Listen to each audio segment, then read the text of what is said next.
कणिया block डेरंग grammar तिरंगा cricket club आनुकूल त्रिरंगा cup राज्यस्तरीय cricket tournament उद्यापित होइछि। गत शनिवार आरंभ होता टूर्नामेंट में 8टी दल अंशग्रहण करते।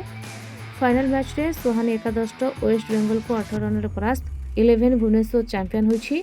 भुवनेश्वर प्रथम बैटिंग को निर्धारित 8 ओवर 83 रन करथिबा बेले सोहानी एकादश 65 रन करने को सक्षम होइतला। कमांड 11 रो Deepu Behera man of the match, Sohani एकादश Rakesh Jena man of the tournament पुरस्कार हासिल करथिले। चैंपियन दल को ट्रॉफी सह 50,000 और रनर्स अप दल को 30,000 टंकार अर्थराशि प्रदान कर उद्यापनी कार्यक्रम में पाललहड़ा विधायक अशोक महांती मुख्य अतिथि, सिने तारका श्रीतम दास स्वतंत्र अतिथि, सरपंच संयुक्ता बेहरा, जीआईपीएल वीपी सुरेश बंसल, डेरंग ग्राम्य कमिटी सभापति प्रसन्न कुमार नायक, संपादक सुजीत कुमार साहू, कोषाध्यक्ष दीपक बेहरा, रंजन कुमार साहू, समिति सभ्य संतोष कुमार नायक, पवित्र मोहन साहू प्रमुख सम्मानित अतिथि भाव जोगदे चैंपियंस और रनर्स अप दल को पुष्प पुरस्कृत करते। क्लबर सभापति गोलेख साहू एथिरे अध्यक्षता करते। क्लबर समस्त कार्यकर्ता टूर्नामेंट परिचालन समस्त सदस्य सहयोग करते।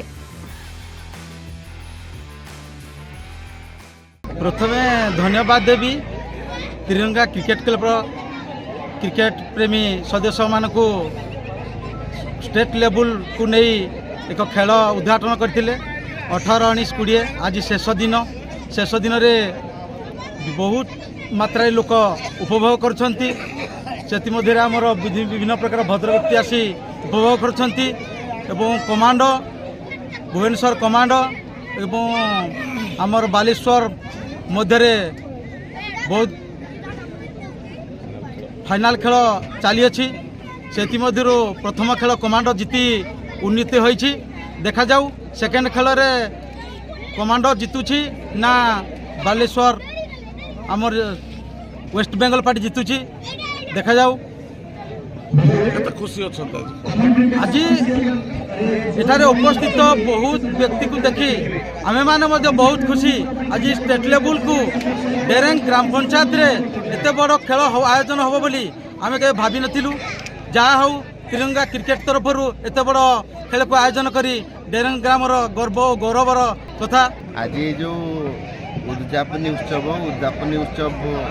तिरंगा क्रिकेट टूर्नामेंट जो आयोजन करी आज ये फाइनल मैच रे 3टी मैच हम 3टी मैच रु 2टी मैच रे जे जीतब से दल हम विनर।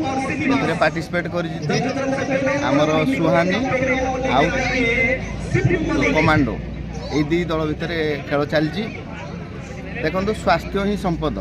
ये जो पड़िया आप देखुं ये पड़िया विगत दिन में खेल एमती सबुदिन प्रैक्टिस चले। या चतुर्पार्श्व आम अंचलवासी भी आसिक विभिन्न समय मॉर्निंग वॉक काम करते। ये अंचल में बहुत दिन खेलर बहुत आदर अच्छी। क्रिकेट फुटबॉल या प्रति बहुत वॉलीबॉल आपण मैंने जानते। ये गाँ भी से आमर मनोहरपुर साई रे गोटे सेठी भी आमर जिला स्तरीय वॉलीबॉल टूर्नामेंट हुए। आपण ये भी देखुं आज जो ये गोटे राज्य स्तरीय टूर्नामेंट बहुत वरिष्ठ मान्यगण्य आसछंती। आज भी सिने तारका श्रीतम दास महोदय आमर